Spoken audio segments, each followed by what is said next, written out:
Hello, everyone, and welcome to another episode of Interviewing the Legends. I'm your host, Ray Sasho. Zeelley Moon is the brainchild of singer, songwriter, and keyboardist Patrick Molesworth, who is assisted by the uh, Zeelley Moon Band, a British band formed in Buckinghamshire in 2006, headed by Pat Molesworth. The band has just released the band's second album entitled The Author and the Dreamers, 6 years after the debut, and it has been well worth the wait. 7 tracks penned, arranged, and sung by Pat, on which he plays piano, Hammond organ, and other keyboards. A stunning genre defying collection of progressive rock with a twist. The lyrics with the album's title suggest are of an autobiographical nature, pack a universal emotional relevance. Pat is joined on guitar and bass by Jim Kelleher, plus Steve Picking on 2 tracks, and Alan Peter Lloyd on drums, Sarah Mao on cello and violin, Catherine Sparks on flute, and Meg Prickett on baking vocals. Please welcome singer, songwriter, composer, and multi-instrumentalist for British prog rock group Zeelley Moon to Interviewing the Legends. Hello, Patrick. Hi, Ray. Hello. I'm doing good, man. Thank Zeelley you. Moon is very unusual name, and I know the story behind it. You said it wasn't really rock and roll, but It's it's kind of it's 2 words, moon sounding nice after Keith or paper is what you said. that's what I thought. Yeah, And your ex-boss, ex-son-in-law's surname was Zeelley. So you kind of correct. put them together, right? Yeah, that was just the sort of the missing word, and yeah, my wife says you should make up some rock and roll story to for that, but the truth is already out. So I suppose it could have some sort of meaning, in retrospect maybe. But no, the truth is, I really wanted to call it Supertramp, but apparently that's already taken. I Well, don't know who you the hell just they are. mentioned that. The good thing about it, nobody else has that name anywhere. And, you know, That's true. that happens a lot. There's a lot of bands I've interviewed that there's 4 or 5 bands with the same name out there. It gets a little confusing. And with song titles too, you have to be careful with song titles as well, for the same reason. When people are looking them up or you're trying to quote something and you want people to find you and hear the right tune. Exactly. I've heard a lot of reviews from the new album, and here's what I said. Okay, I said the author in the dream by Zeelley Moon is proficient and extraordinary. The music is sophisticated. I can't talk today. I'm sorry. The music is Okay. sophisticated and blissful, while arousing spirits similar to 70s bands like Bob Welch, Steely Dan, or Steve Miller. I thoroughly enjoyed the album. I gave it 5 stars. Now, a lot of people have been, comparing your music. I've heard Supertramp. I've heard a lot of different bands. I didn't hear that. I really heard Bob Welch, and I heard those days of, those bands like Steely Dan and Steve Miller. It's a great sound. It really is. I suppose what sometimes happens is I can be sitting at my piano, in a bit of a writing mood, or writing mode, and sometimes you come across a beautiful sequence and you get halfway through it and you're really feeling it, and you bollocks, that's Supertramp, somebody's already done it, or somebody else. So it's hard, but I guess it's kind of in the DNA. So I guess I'm still influenced by things that made a big impression on me in my teens, and there's some great stuff out there, of course, since that period, but somehow, for me at least, those influences seem to creep in. But I'm very happy if people find other little elements Comparisons. Yeah. from other places. It's always unconscious. Any time that I've ever stumbled across something that starts to sound a little bit like something else, I've usually stopped right there in my tracks and had to rework things. But so it's pretty organic. I think it's a wonderful thing. First of all, you guys do have your own sound. You don't sound like anybody specifically. which is which is terrific. But my references are, I guess it's your voice sounding a little bit like Bob Welch, from the Okay. old Fleetwood Mac days, and when he was doing solo, which I Okay. love, and which is great for radio. It's I don't like when people put people in this prog category. Yeah, I'm not keen on that either. Yeah. Yeah, you guys are so much more than that. You fit in a lot of different genres, which I like. I could hear some of your tracks being commercial. They're that good. They're well Thank written, you. very well written, by the way. Thank you. Thank you. We aim to please ourselves mostly, or myself mostly, but I'm very happy when it seems to resonate with people. It's a lovely feeling, because the writing, everything about the writing comes from a very organic point, a very organic starting point. Very much old school, getting in the studio, jamming, experimenting, putting things together. Very, very little in the way of technology except the recording itself. I'm going to tell you some of Uh, the favorite tracks on this album. Main Moon Man, and ah, that's where I heard the Bob Welch influence. oh, okay, okay, I did hear it on that track right from the start. Um, okay. great track. I think I mentioned this to you in an email. I was listening to English Pride. I think English Pride is my very favorite song on the track on the album. Oh, okay, okay. Yeah, I mean, English Pride. Well, talking earlier about album band names and song titles being trying to create something a bit unique. Well, that song used to we used to gig that song quite a bit because it was quite upbeat, quite long, Mm-hmm. with the slower 4/4 section at the end, and so it used to go down pretty well at festivals. But it used to be called Doctor Doctor because, of course, in the lyrics it's Doctor Doctor. This is friend of mine. But of course, if you Google Doctor Doctor, thousands of things come up. And the song is kind of not really about Doctor Doctor. It is more about English pride, and everything about being English is all about the English pride song itself is kind of loosely based around the idea that somebody's gone through a troubled period and nobody really noticed. But hey, don't worry, because he's okay now, and hey, we've all got trouble, we've all got problems, right? So Sure. um and so it's kind of about that. He wouldn't dare be seen running for the bus. He'd rather be late because he's too proud. So English pride is more what it's actually about. um and it's a song that it's actually one we used to include in our set lists quite a long time ago, probably 10 years plus ago, if I'm being honest. And it was a song that it really worked well live because there's a lot of rhythm in there, Mm-hmm. and the sort of the offbeat Hammond organ and guitar works nicely, and that goes down quite well. And a couple of people, I don't even know if I dare mention this because you haven't, or you might. A couple of people have mentioned Focus, and Mm-hmm. their song Sylvia, which of course you're very well aware of. Right. And I thought, I hope not too many people just think that it's trying to emulate that, which it isn't at all. But it did. The way the song came about was very organic, Mm-hmm. and it's a different chord structure than Sylvia anyway. So I'm quite happy that it's uh, and the slow section on the end was always just a nice slow instrumental. And on the album, I've just added some little sound effects at the beginning, which can be interpreted different ways. For me, it's a bit reflective. It's maybe the first section of the song. You're talking about the main subject of this English pride and going through problems, and the second section perhaps could be that you're kind of reflecting on that period, but from a safe distance, maybe, now that some time has passed, maybe. I Yeah. love the beginning, the piano beginning.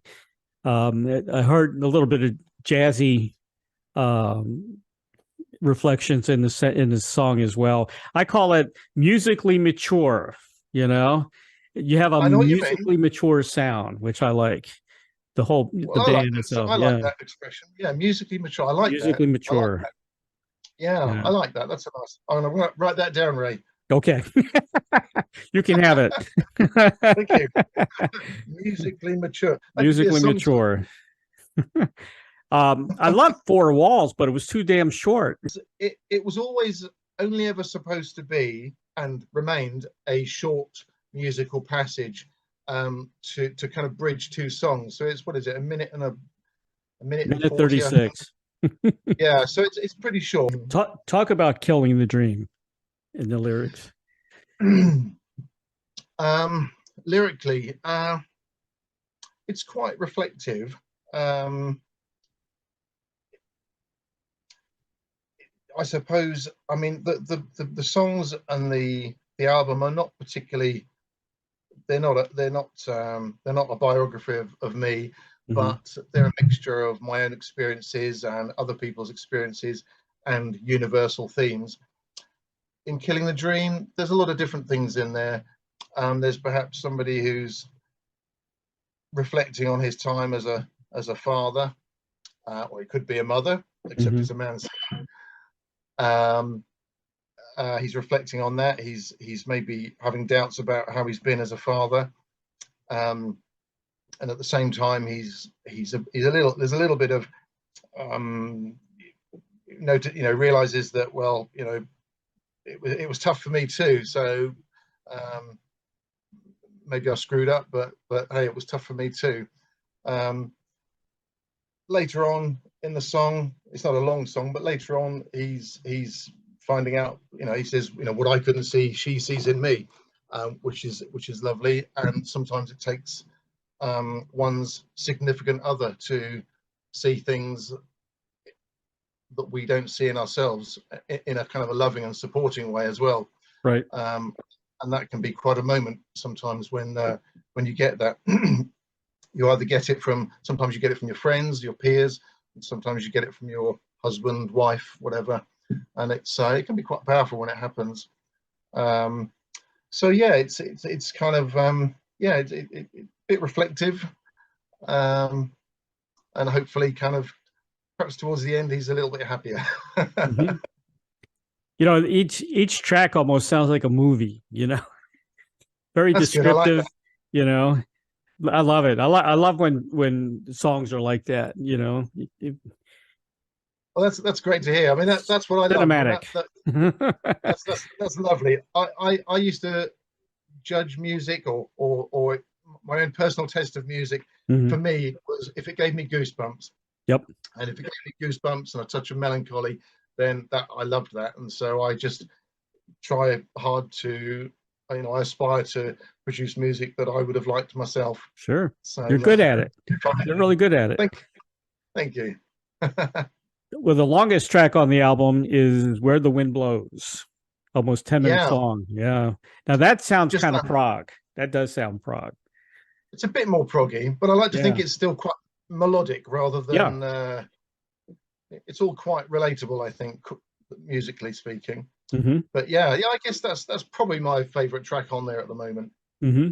Yeah, Great song. Very good song. thank And you, thank you. an interesting track I love was Poison in My Tea. You're gonna have to explain Okay. that one. But there's some kind of Beatles sounding in that, wasn't there?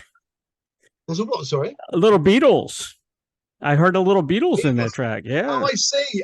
Oh, well, as you say, if you mean that little middle section between Yeah. just Yeah. before the heavy bit, well, is it Beatles or is it a little bit Genesis? You see, I don't A know. little bit of both, actually. Yeah, They kind of maybe. crossed over a little bit. Yeah. Although I can promise you, again, very organic. Fiddling around on the keyboard late at night. Yep. Um, Everyone else has gone to bed. That's the good time for getting creative, and these things just sometimes fall out of the piano, and you think, oh yeah, that works. That's nice. Yeah, again, that's a track that had really been forgotten about. It existed in a similar form to how you've heard it now, but and again, we did play it live a few gigs early on, Hmm. but it didn't really it didn't really work as well as a live song. I think it would now, but at the time it didn't. and so I just had some old rehearsal recordings, and there was one particular recording where the drummer, who's a lovely guy, lovely guy, just happened to be playing it a little bit as you've heard it, rhythmically, at least that little bit of kind of blues, ELO blue sky kind of rhythm going on.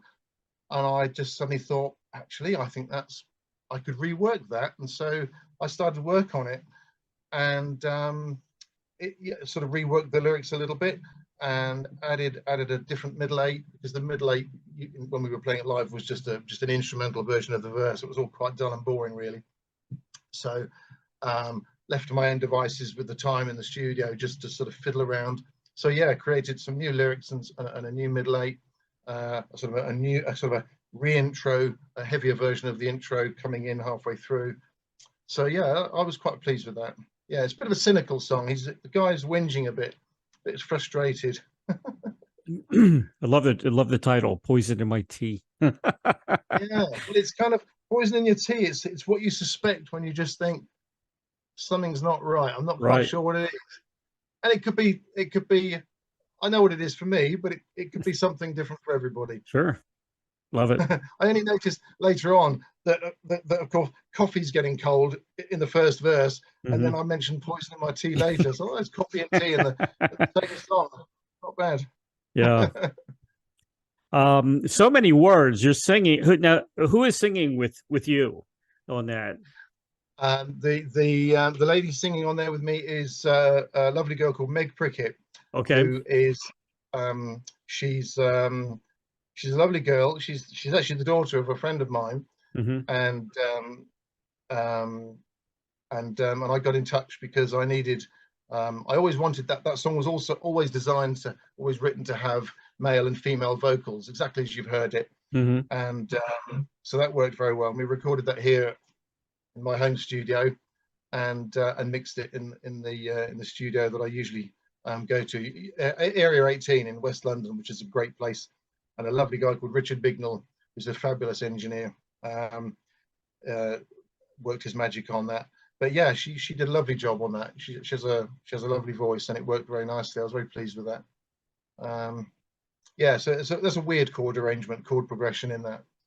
Again, that was a bit of a fiddly song to play live, but because rhythmically it wasn't quite as natural and swingy as some.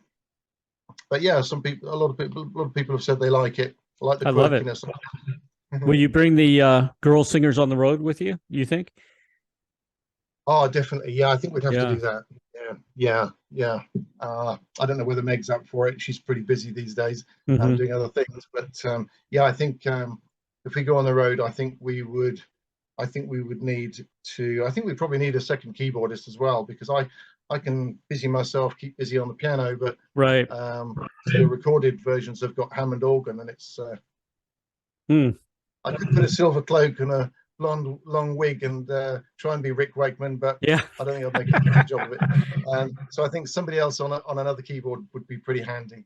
Yeah. And yeah, either take the girls on tour, or if we could do it with the other musicians being, doing backing vocals, that would work.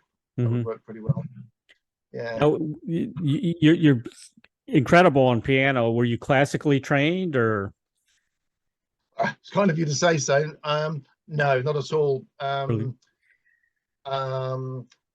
I just learnt by sitting on the piano when my parents were out of the house. It's amazing.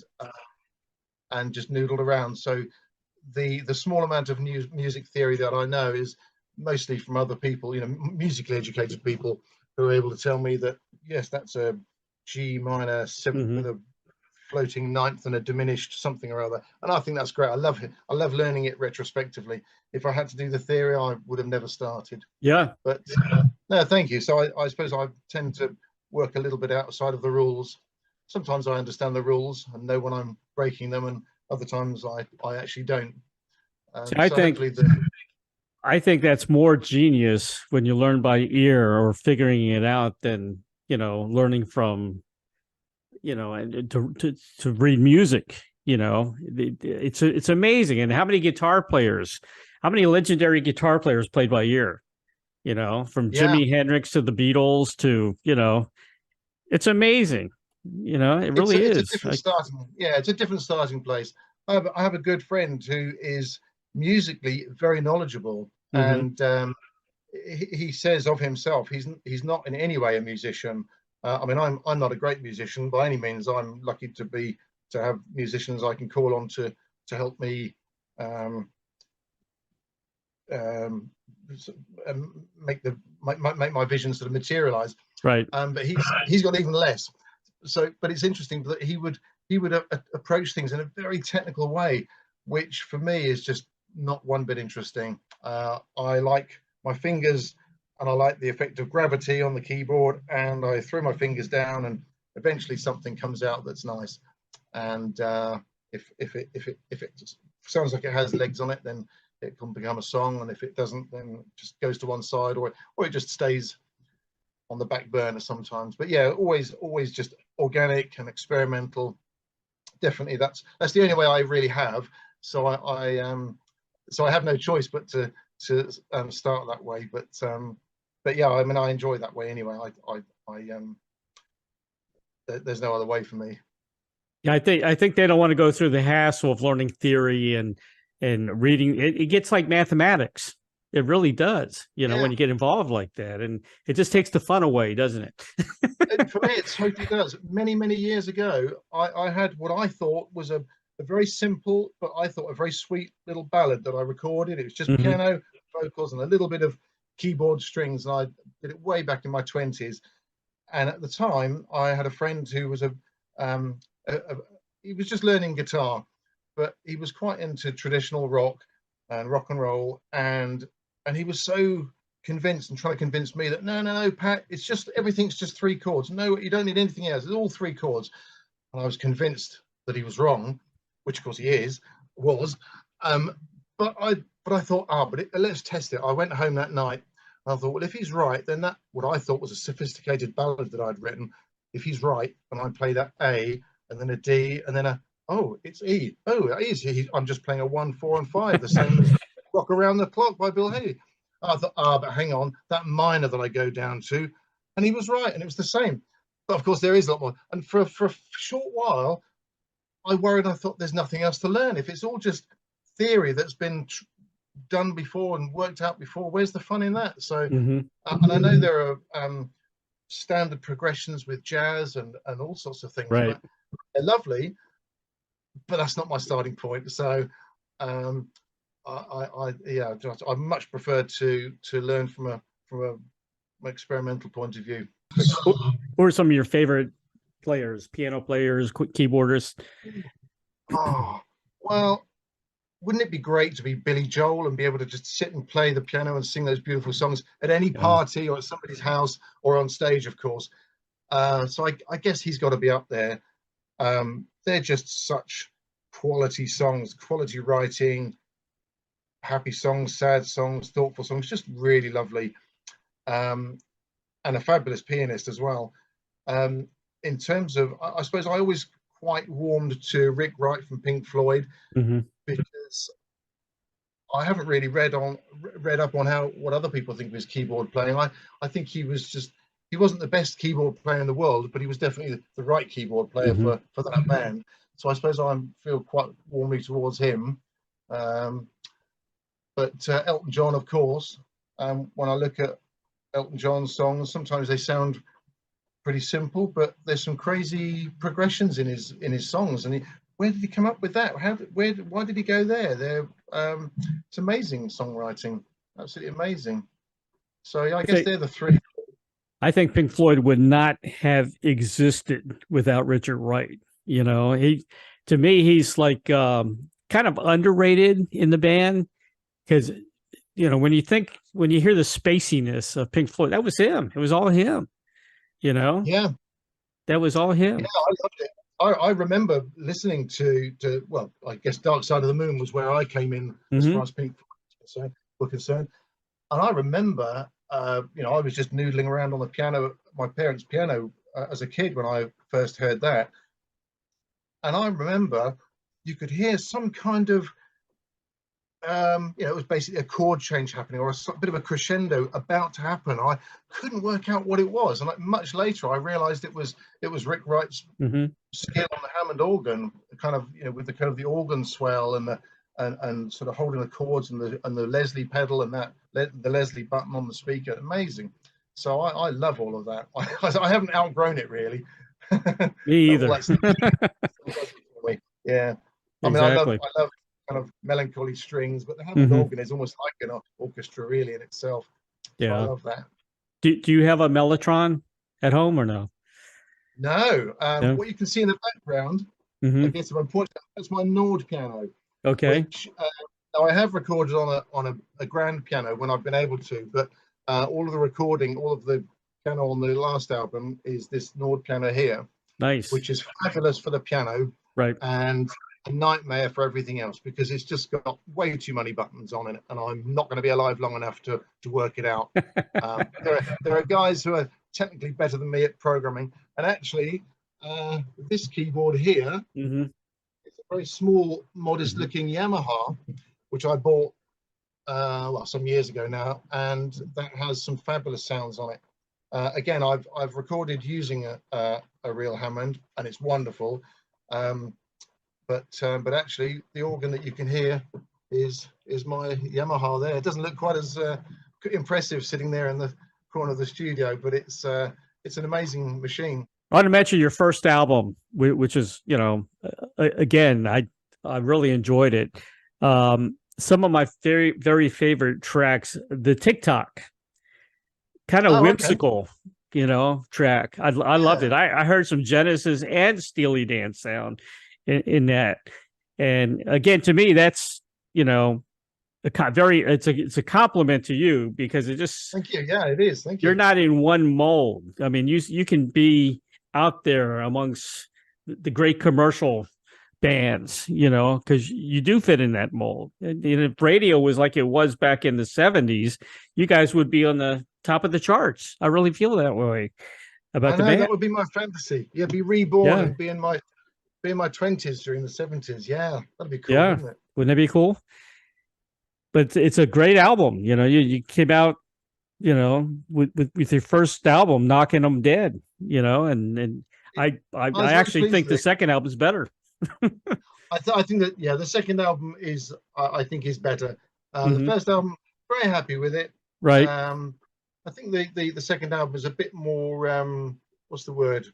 Cohesive? Is that the word?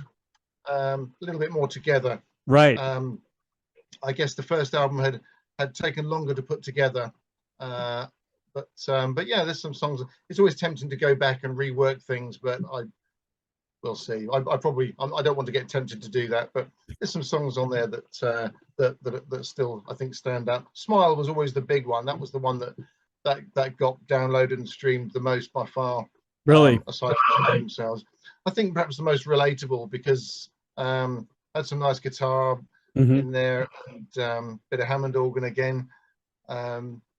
And just a nice sort of relatable tune, perhaps, and subject. So yeah, that was probably that was most people's favorite, I think. Out of the Blue was a great track. Yeah, that was a nice one. I enjoyed playing that. I enjoyed playing that one live. Love live. the piano. Yeah, that's nice sort of soft. the Nice piano sort of and the number. acoustic guitar. It was a beautiful track. Great voice. Thank you. Yeah, I like your voice. It's very different. It's different, and like I said, it kind of reminded me of like a Bob Welch, from back in the day. So yeah, well, it's very hard because you get used to the sound of your own voice, and right. I get quite bored with the sound of my own voice. Really, I listen to other people singing, and there are people out there who have got what I regard as a good singing voice. I don't regard myself as that by any means, but I'm very happy if people like it. It always surprises me a little bit, but probably if I tried to sing some well-known songs that people knew, they'd accuse me of murdering the songs. But I guess if I'm singing my own tracks, then it's easier for my voice to fit. Do you remember what was the first concert you ever went to?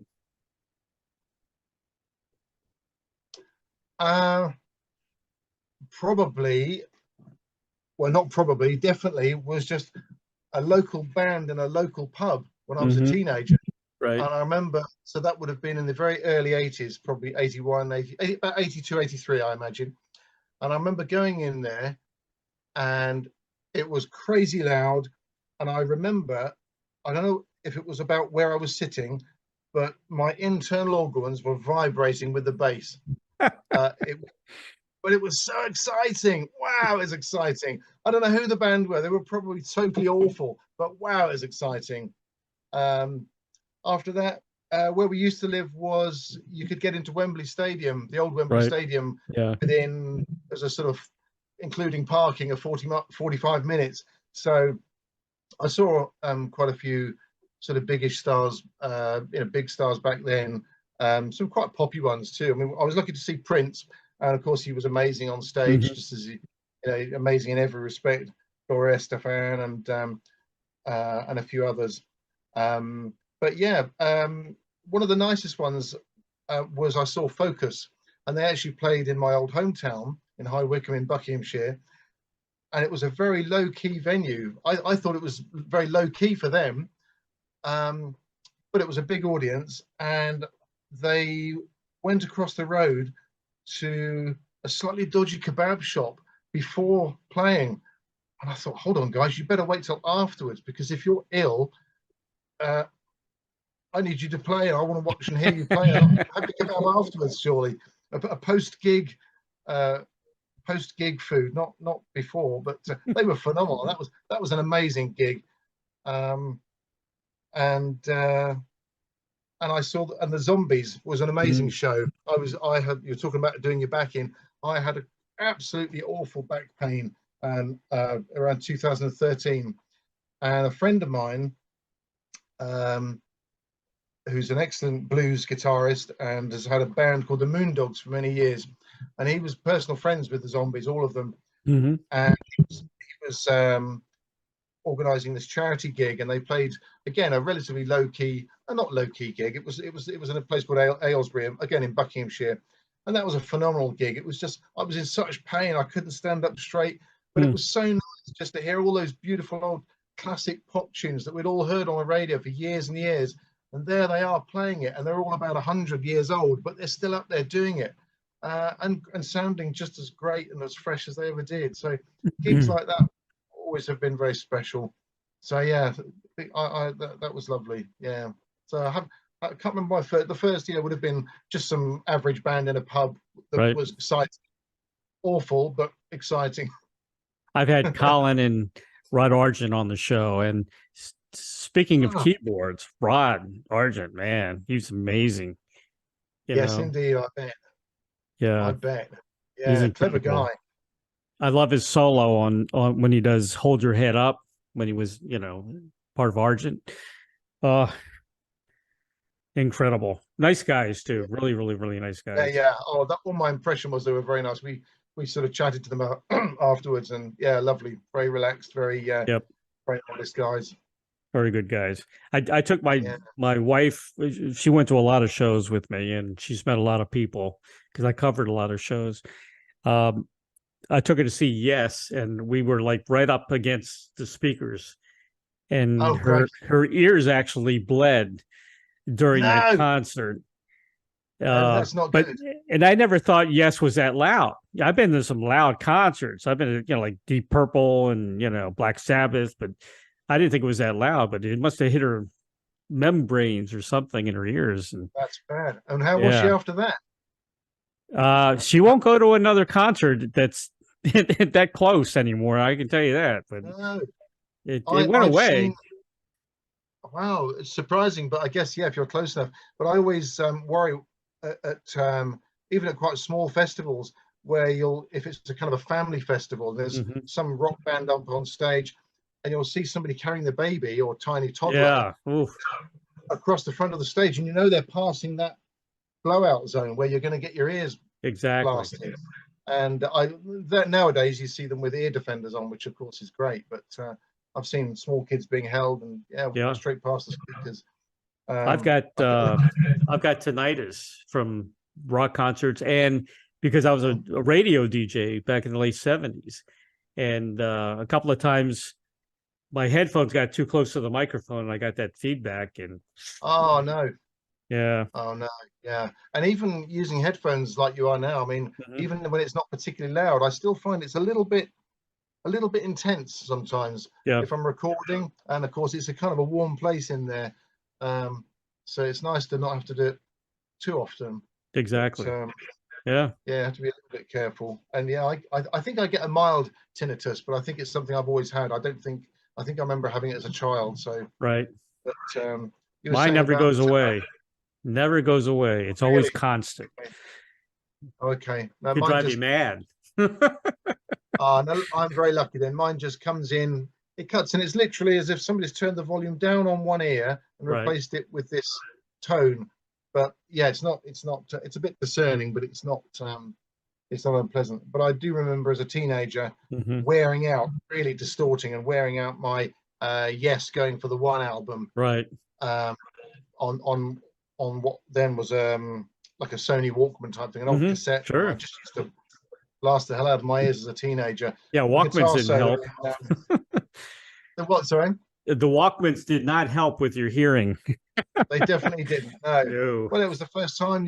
Wow, this is I know. amazing. When the only other hi-fi I'd ever heard was just some crappy unit at home of my parents. But so Right. that now you can have this, reasonable, pretty reasonable stereo, pretty hi-fi sound in your pocket. It's amazing, And the way but it not good. changed from one ear to the other, different channels Yeah, was crazy. absolutely. And the fatness of the sound. And Yeah. I blame my older brother because my parents had typically, like lots of people of that era, they just had a very basic, super basic turntable, Hmm. really, really basic, with some really basic speakers made of shoeboxes or something. Hmm. But my brother showed me, and I don't know because he's not musical now. When I asked him about the music he used to buy, which is the albums that I used to listen to, Right. and he said, "Hey, try this," and he'd put the two speakers on the two arms of one of my parents' armchairs, and said, "Yeah, try this."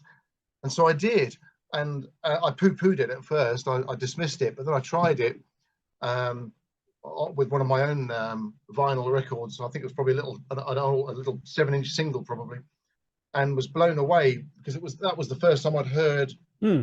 a full quality sound from anywhere, and I don't know what age I would have been, and that was amazing. Proper stereo, the proper Hmm. full um, range of frequencies, which I'd just never heard before at that stage. So yeah, big impression. Made a big impression. I think your brother invented the Walkman. The Walkman I sound. guess maybe he did. Just rested the speakers on his shoulders. Yeah. Maybe he did. I remember having Maybe some, four channel, receivers and the quad sound, and they had quad albums, yeah. and those the beginning stages of what became, But the sound, we were it was much better back then. I mean, we had these components, these receivers, Sansui, Marantz, Pioneer, and fantastic turntables and great speakers, and it's all gone Absolutely. now. Everything's miniaturized. Oh, I hate it. And you'll say to Yeah, somebody, "Hey, do you want to hear the album, or have you heard this?" And they say, "Oh, I haven't got a CD player in my new car." yeah, Or, "Oh, I'll check. I don't think we've got anything to play it on." Or, "Oh yeah, I exactly. can listen to it on my phone." No, you can't. You can't because you're getting that little bit of it. It's There's horrible. just not there, and I find it depressing. It But is. there are plenty of people out there. You and I, Hmm. big speakers, proper stereo Right. system. Not not. It doesn't have to be stupid thousands of pounds worth, but just something that gives you a Sure. full depth of frequencies, so you can hear the music in the way it was designed to be heard, not That's in right. just some miniature. I find it. Somebody asked me about getting their songs played on the radio, and they'd found an article which which I rewrote. I copied and pasted it, and I sent it back to them because it was how to make your songs radio friendly. Hmm. And this is a young friend of mine, and every part of the description of how to do it, what to do with your music, how to approach it, you could insert the phrase "dumb" or "dumbed down" in almost in every Yeah. sentence, and it made sense. Yep. So if you make certain concessions, blah blah blah, and short songs. Vocals have to start within 2 seconds, otherwise the dumb listener switches off, and it's really, wow, that's so dull. So I know. It's but amazing. maybe we'll get back. I grew up in the 60s, and my family was in the electronics business since late 50s, and I was also part of that. So I saw the migration of the reel to cassette to 8-track, to disc player to Walkman. I saw all that. I saw all the changes in electronics, and we started out with AM transistor radios. We were very happy back then with it. You heard your first Beatles song on the transistor radio, but we matured. We got better and better and better, and now we're going back the other way. As far as sound quality, with miniaturized and everything on your phone and listening to YouTube. I like to think we'll get back there. Friends of mine were worried that a new generation will wonder what the guy on stage is doing with a plank of wood with some wire strings stretched over it. I said, no, don't worry, they'll come back. There's young guys out there. Yeah. Patrick, thank you, man, for being on the show today. I'm so glad we hooked up on Facebook.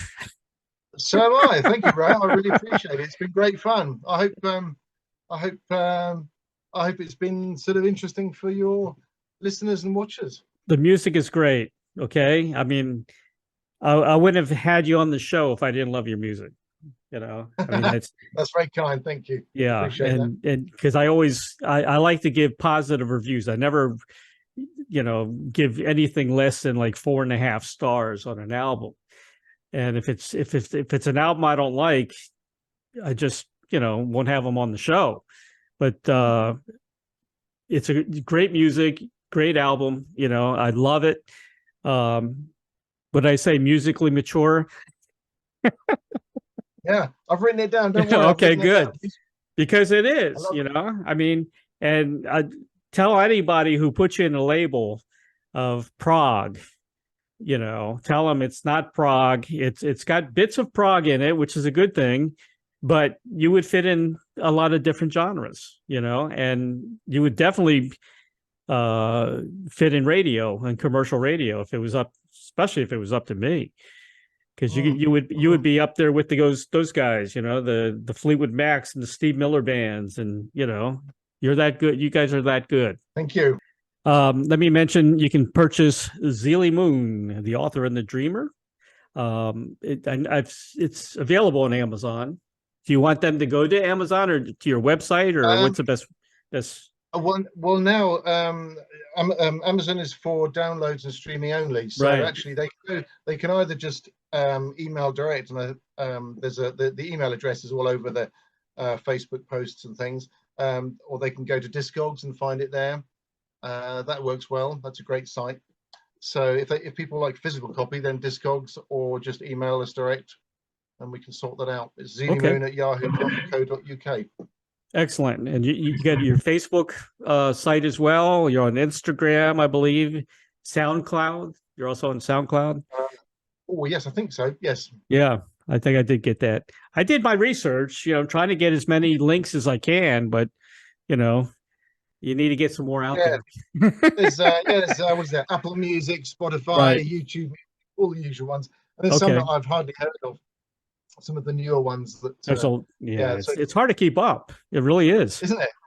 Yeah.